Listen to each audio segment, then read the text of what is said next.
Just want to thank you all for being here today. And before I offer up my remarks, this is the people's room. So we are going to make space for the people. I remember an incredible interaction that I had with Chairman Daley. He described a room being packed like this. And he was a teenager. And through those doors, right behind those cameras, Reverend Dr. Martin Luther King Jr. came in this very room, and believing one day that this room would be secure for the people. It looks like dreams really do come true.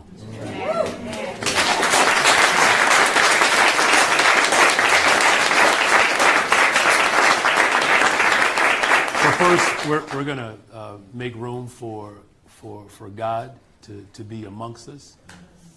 There's more than two or three. And so I'm going to turn it over to Reverend Thurston. He's going to pray, and then you're going to hear from the Reverend Sierra Bates Chamberlain of Live Free, Illinois. Then you'll hear from Ms. Liana Peterson.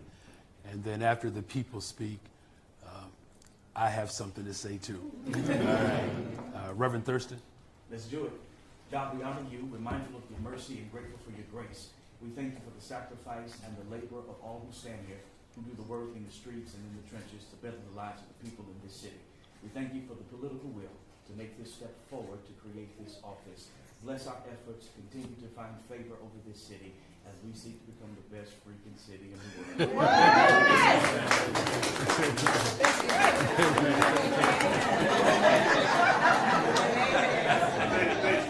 Yeah. I think there's something special when you petition the Lord with the word freaking. Reverend. Good morning, everyone. Good morning. I'm Reverend Sierra Bates Chamberlain. I'm the Executive Director of Live Free, Illinois. And today is a historic day. For years, Live Free, Illinois, the Chicago Faith Coalition, and countless community partners have fought for this moment. Our advocacy began during Mayor Emanuel's administration. There were nearly 800 homicides. And we grew tired of gathering at vigils, holding press conferences, and saying enough is enough. And we believed then, and we still believe today, that if we truly want different outcomes, our words must be matched by our actions. That is why we never stopped fighting.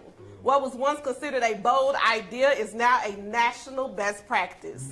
Cities across this country understand that reducing gun violence requires more than programs. It requires permanent infrastructure, accountability, coordination, and long-term investment. For too long, the responsibility of reducing gun violence has spread across multiple offices whose responsibility extend far beyond crisis. Chicago deserves better. We deserve a department whose sole mission is to reduce shootings, prevent homicides, support survivors, coordinate violence intervention efforts, and build safer communities. Right. Chicago is the greatest city in the world, but for far too many neighborhoods, the shadow of gun violence has lingered for generations. It is time for our infrastructure to reflect the urgency of this crisis. Yes. People are asking, can we afford this? And my response is simple. You cannot put a price tag on life, but you can certainly put a price tag on death. Violence has cost Chicago priceless lives, shattered families, weakened neighborhoods, driven away businesses, and cost taxpayers billions of dollars. Morally and economically, it makes for more sense to fund peace than continuing to pay for violence.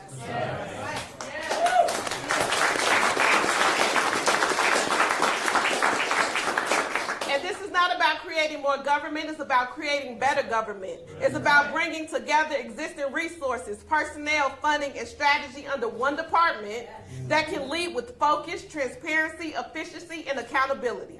When we talk about investing in life-saving strategies, some say we can't afford it. But I'm arguing today that we truly cannot, what we can afford is becoming morally bankrupt. Questioning the cost of saving lives while accepting the cost of burying them.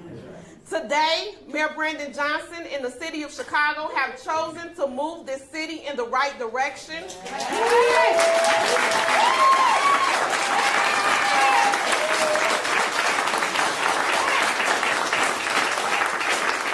direction that recognizes the urgency of saving Black and brown lives, that puts us on the path toward establishing a permanent Department of Gun Violence Reduction through ordinance, and that declares peace deserves more than speeches, peace deserves structure, peace deserves investment, peace deserves permanence, and every community deserves peace regardless of our zip codes. This is more than a policy victory. This is a victory for every mother and father praying that their children make it home. Every violent interrupter who puts their lives on the line, every survivor who refused to give up on this city, today belongs to the peacemakers. That's right. And we celebrate now, but once we leave these doors, we'll continue to work.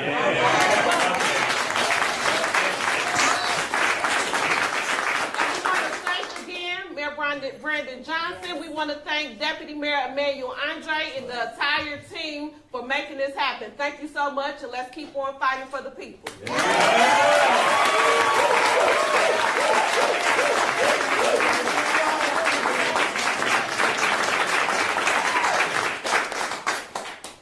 All right. Good morning. I'm Liana. Good morning. Good morning. I'm Liana Daly, a youth development coach from Hug a Child, Make a Change. And I first want to thank Mayor Brandon Johnson for his leadership and for recognizing that reducing gun violence requires more than responding after tragedy. It requires building the systems that can prevent it. I also want to thank Live Free Illinois for its unwavering leadership. For years, Live Free and so many survivors, faith leaders, and community violence intervention organizations have fought for a permanent, coordinated approach to violence reduction. Today's executive order reflects years of advocacy from people who refuse to accept that gun violence is inevitable and who challenge the city to build the infrastructure needed to save lives. As a survivor of gun violence, I know that behind every statistic is a person, a family, and a community whose life has been forever changed. The trauma doesn't end when the headlines fade.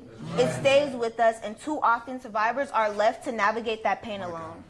That's why today's executive order matters. For years, people closet to this work have been asking not only for better coordination across government, but also for a meaningful seat at the table. This executive order delivers both. By creating an interagency gun violence reduction cabinet, the city is bringing leaders from across government together to coordinate investments, share information, solve problems together, and stay accountable for results. Violence doesn't fit neatly within one department, so our response shouldn't either. Just as importantly, the executive order creates the Mayor's Gun Violence Reduction Advisory Council, ensuring that survivors, community violence intervention practitioners, faith leaders, researchers, and neighborhood leaders have a permanent voice in shaping the city's violence reduction, tragedies, and helping guide the future of this work. Those most affected by violence deserve more than to be consulted after decisions are made. They deserve a meaningful role in making them. I'm also encouraged by the commitment to identify community safety priority zones, communities that have carried a disproportionate burden of gun violence, and to coordinate resources where they are needed most. Too often, neighborhoods receive attention only after another tragedy. This creates a structure to proactively align prevention, intervention, victim services, and community investments before more lives are lost. For survivors, this isn't about creating another office. It's about creating a government that works together with urgency, intention, and in the partnership with the communities most affected by violence. Today's executive order is an important step toward that future. Thank you to Mayor Johnson for listening to survivors and community leaders. And thank you to Live Free Illinois for leading the movement that helped make this day possible. Thank you.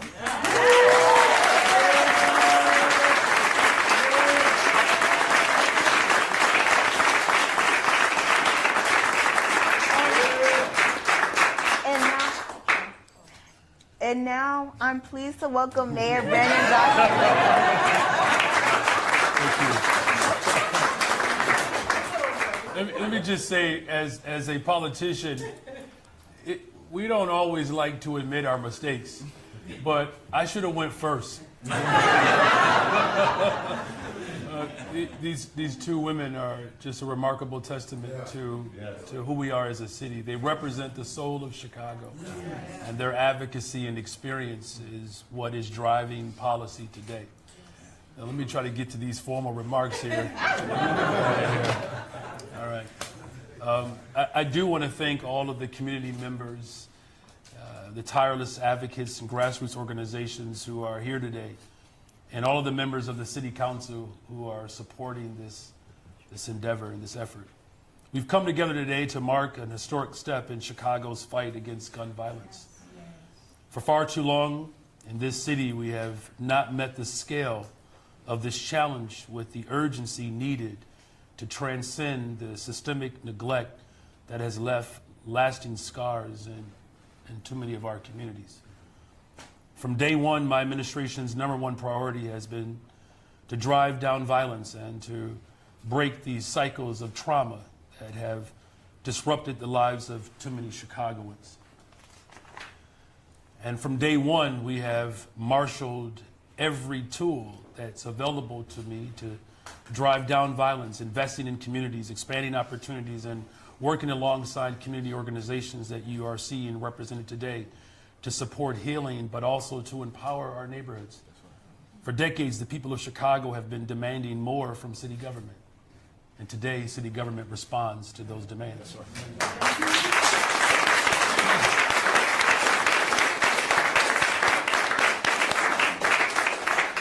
They have long understood that we cannot build real lasting safety in our communities by demonizing our neighbors and failing to address the root causes of violence that have resulted from years of disinvestment in policies shaped by racial discrimination. And that shows up in school closings. That's why it's not a coincidence that where violence is most pervasive is where 2 administrations ago decided to give up on black and brown people.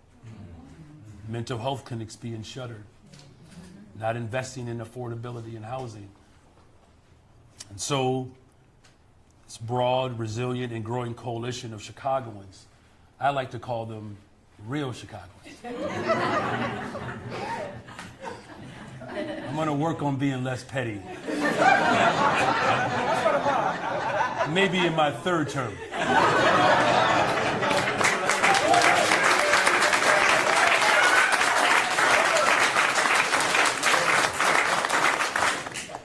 But this coalition, and it includes gun violence survivors like Ms. Peterson, grassroots community organizations, faith leaders, Live Free Illinois, activists, Metropolitan Family Services, my good friend Pastor Phil with the Firehouse, and so many other groups here, the Urban League is here, have long called for the creation of the Permanent Department of Gun Violence Reduction.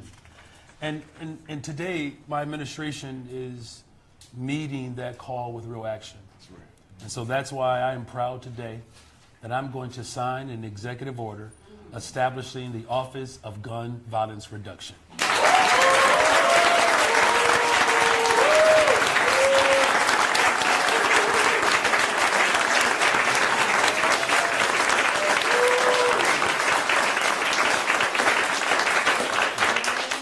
So as Ms. Peterson has articulated, this creates a dedicated office which will coordinate efforts across city departments and agencies to drive down gun violence.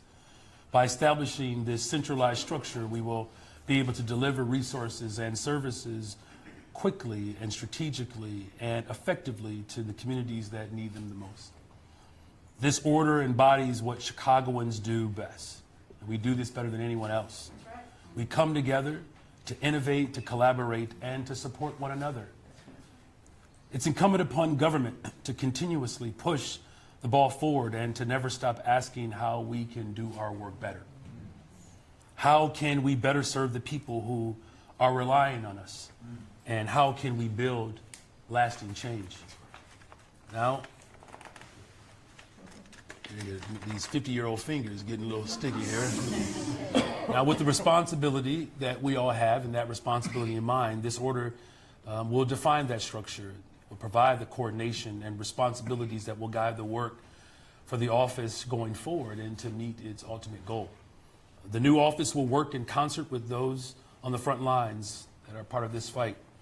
We're going to work with our Chicago police officers and our community violence intervention partners while enabling the Mayor's Office of Community Safety to continue advancing its mission of keeping our communities safe.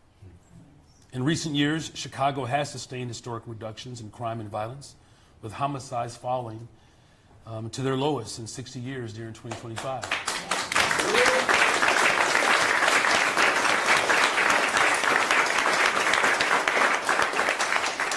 Now, of course, one act of violence is one too many. And as the first mayor, likely in history, but certainly in modern history, to wake up every day in one of the most disinvested communities, a household on the 5700 block of West Superior, where we have not escaped the trauma that comes with disinvestment, where bullets have come through the windows of our home. And too many children and too many families are being asked to duck and dodge bullets, living in communities that are absent of opportunity. And so that's why with these trends, the type of coordination of how investments in community violence intervention programs and youth employment, enhanced victim services, and expanding mental and behavioral health services have led to these reductions. But now is the time, though, not to pat ourselves on the back. Now is the time to double down on our efforts and not shy away from what has proven to be effective. You know, one of the things that frustrates me more is that you have some members who say they love this city and refuse to admit that the work that they said wouldn't work is working, and then refuse to accept it.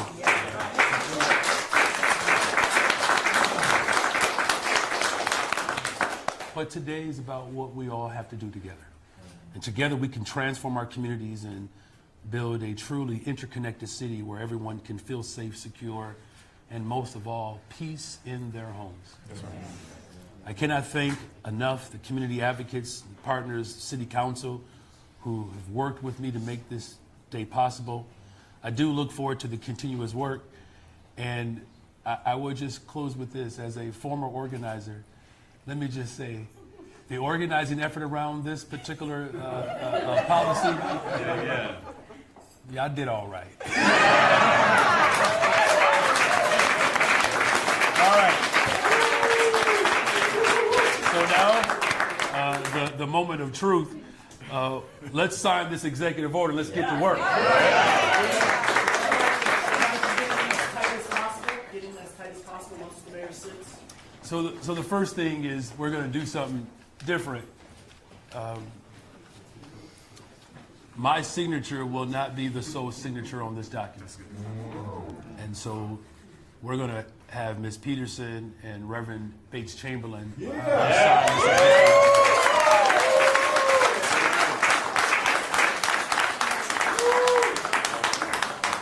Now, what they did this time, they at least put my name first.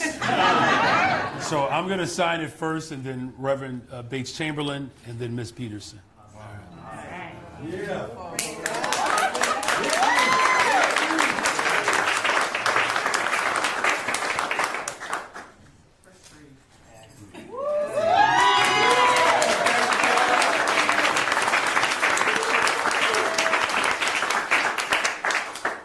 All right, it's almost official, y'all. Here we go.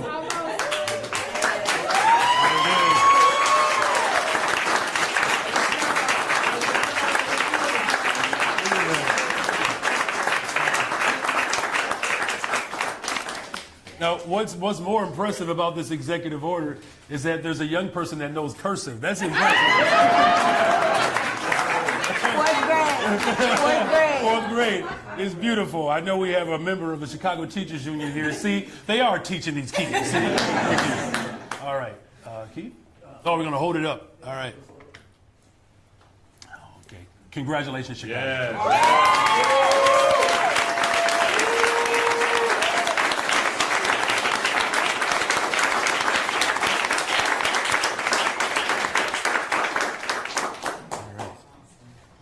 Morning, everyone. We're going to do one We're going to do one question, please, and go down the line.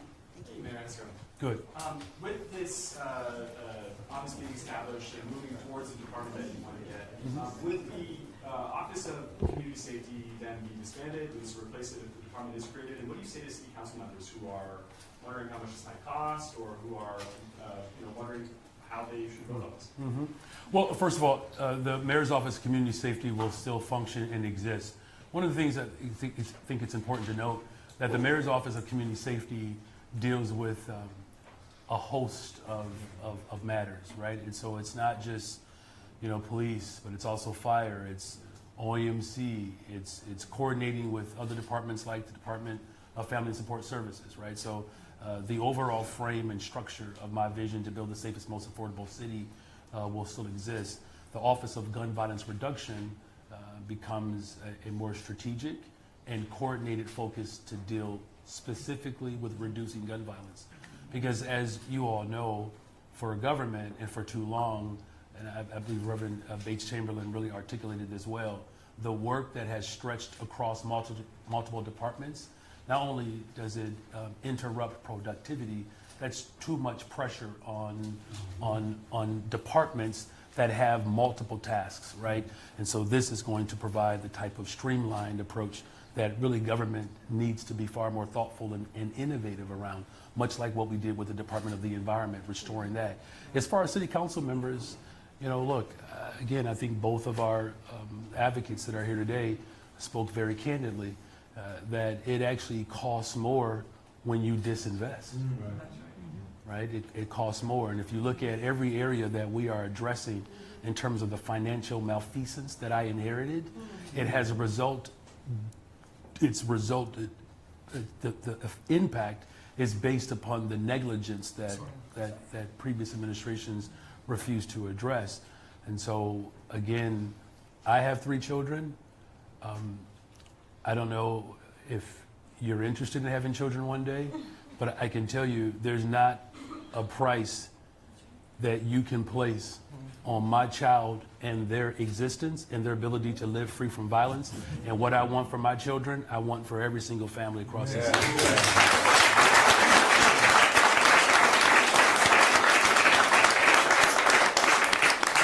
Good morning. Should Chicagoans expect with this executive order to see a proposal for a permanent department as soon as this budget season? Look, I think the urgency of this moment really is provocating the demand to put forth an ordinance to have that discussion now, at a time in which affordability is a top priority. What we do know is that when communities are living in concentrated poverty, that trauma provocates the type of violence that we're looking to disrupt. And so, look, we saw a really good example with the first tax on big tech companies, social media, of its kind. We are already projecting 58% more revenue than what we initially forecast. And so this is a good time for these large businesses who, quite frankly, are benefiting from the economic prowess of our city. I don't think it's unreasonable to ask these big businesses and the wealthiest of the wealthiest to put more skin in the game to support the very communities that they're ultimately profiting from. I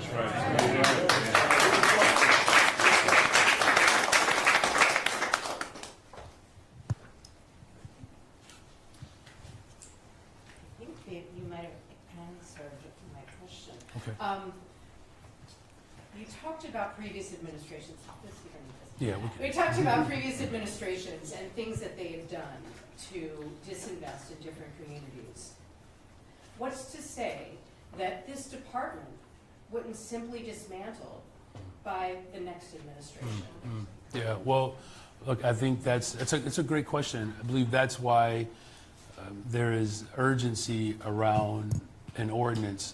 I'm going to continue to do my part, but as you can see that there are many city council members here, and you recognize all of them. They're also committed in this effort. Like, this is not a sole action of Mayor Brandon Johnson. This is me responding to the demands of the people of Chicago, but there are also city council members here who are prepared to to do the hard work. And let me just acknowledge this. This work is hard. It is. But it's not harder than the lives that are struggling in the city of Chicago right now. And so if we have to put in a few extra hours, you know, these alders and myself, we could talk to our union representation and see if we can get some overtime. But if we're not able to get that, it's still well worth the investments to make sure that it is permanent. Because, you know, much like what we did with the social media amusement responsibility tax, the whole point of doing that was so that the investments for mental health and behavioral health care would not be contingent upon who's on the 5th floor. So that when the 58th mayor arrives in 12 or 16 years from now, they won't be able to interrupt that, because it has to be permanent and long lasting. And this is legacy. I mean, think about it. You have Reverend Sarah Bates Chamberlain and Liana Peterson. You know, there will be alders and mayors in the future that will be able to point back to this day of how they've helped create the safest, most affordable big city in America.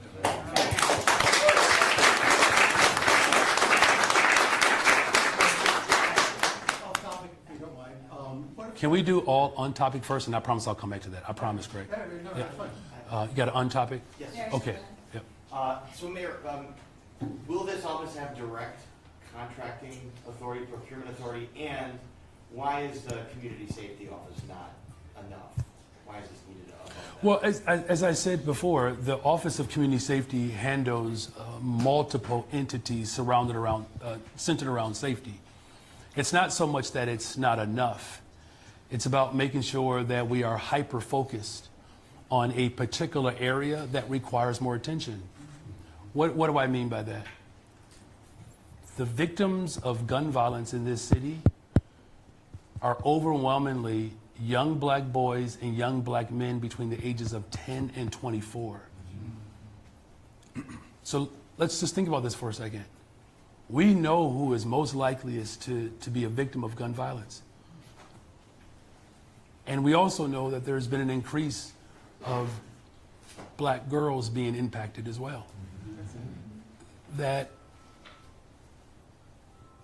in this moment, if there ever was a time for us to solely focus on a particular group that's most likely to experience the violence that comes with trauma, this is that moment.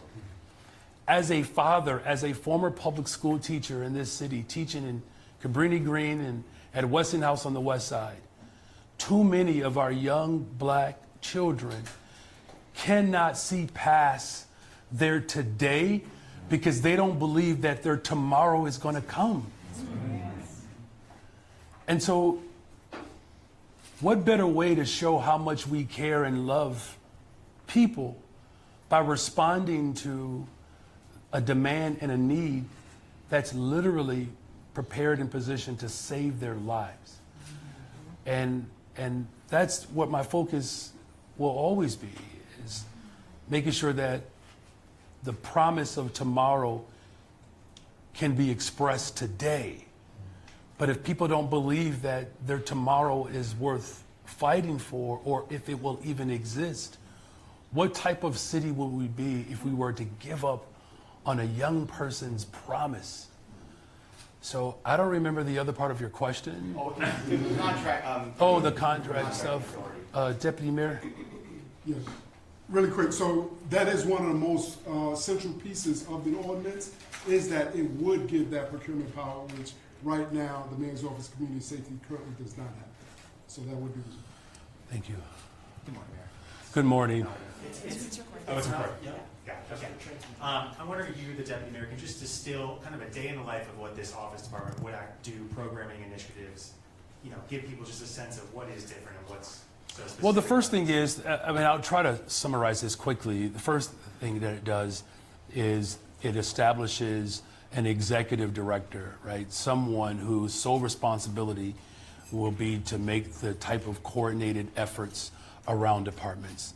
Again, Ms. Peterson talked about the advisory council. This is important because it provides the type of nimbleness and flexibility that government needs to ensure that as trends shift around the city and as needs around those trends begin to manifest, that we have people on the ground who can report directly to an individual.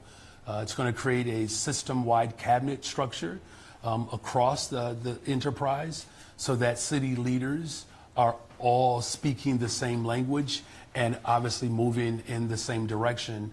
I think the day in the life, of course, will continue to maturate over time. I think about OEMC, for instance, when Richard M. Daley created that structure, that has certainly evolved. But keep in mind, do you know why OEMC was created? It's because of the deaths that took place during one of the hottest experiences that we've ever had. So let me get this straight. We can create an entire division, department of government, and spend and invest in it to respond to how many deaths? That 954, I believe. And we've had well more than 954 people die. And so we're talking about thousands of people. I'm actually, I know today is a celebration, but it should have happened before I became mayor. Yeah. It should have. So we're going to continue to, Sierra says, amen, brother.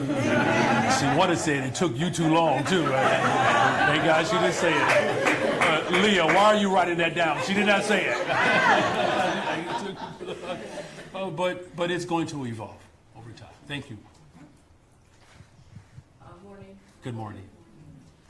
My question for you today is, in terms of this department, how much do you envision it costing?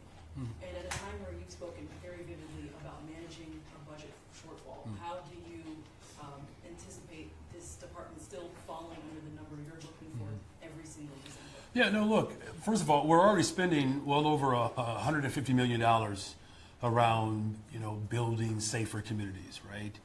And, that, admittedly, it's not enough. It's not. And, in terms of what it will look like in the future, I can tell you one thing for sure. If you think Live Free Illinois and these advocates are done fighting because we have an executive order, you are sadly mistaken.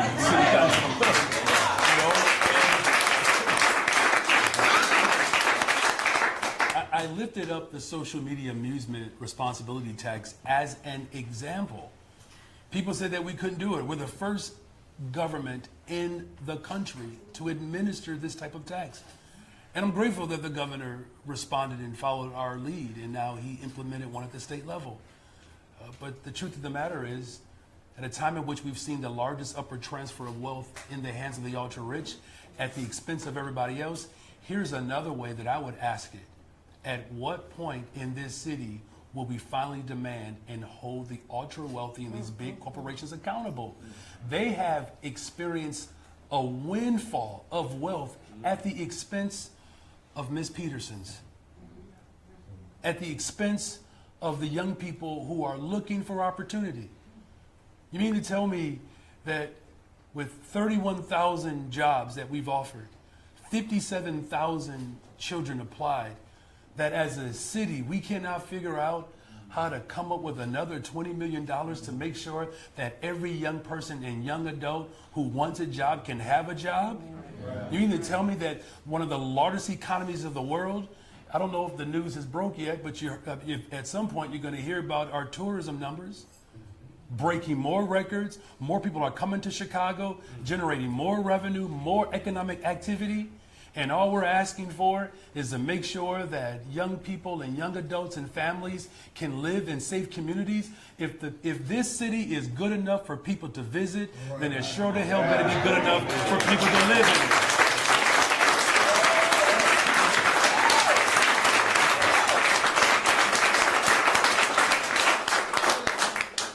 All right, we got the one off topic. Okay, they're not going to, be nice to them, y'all. All right. No. Is it about the Bears?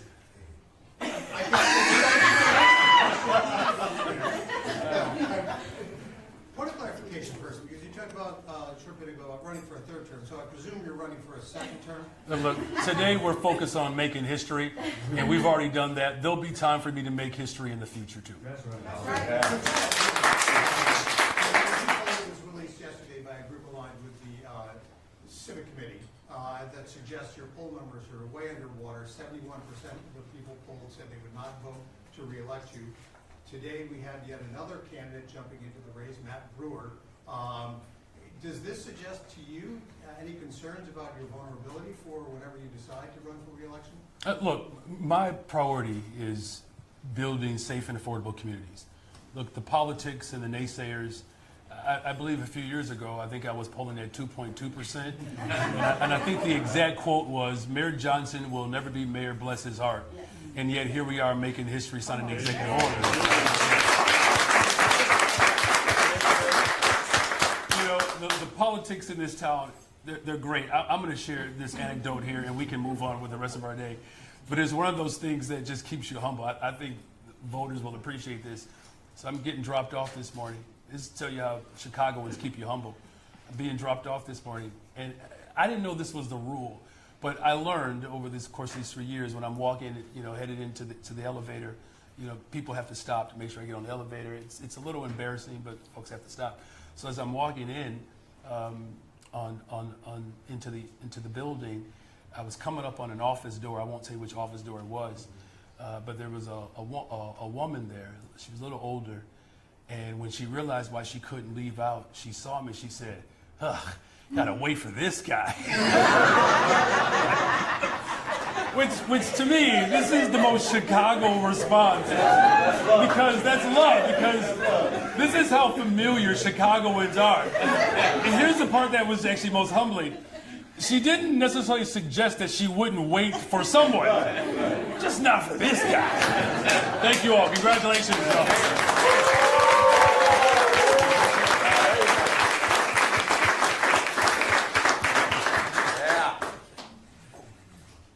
Everybody right up top for a photo, right up here. 1, 2, 3. Get in. Tighten as much as we can on each side. All right. Great, right up here. 1, 2, 3. All right. Congratulations all again.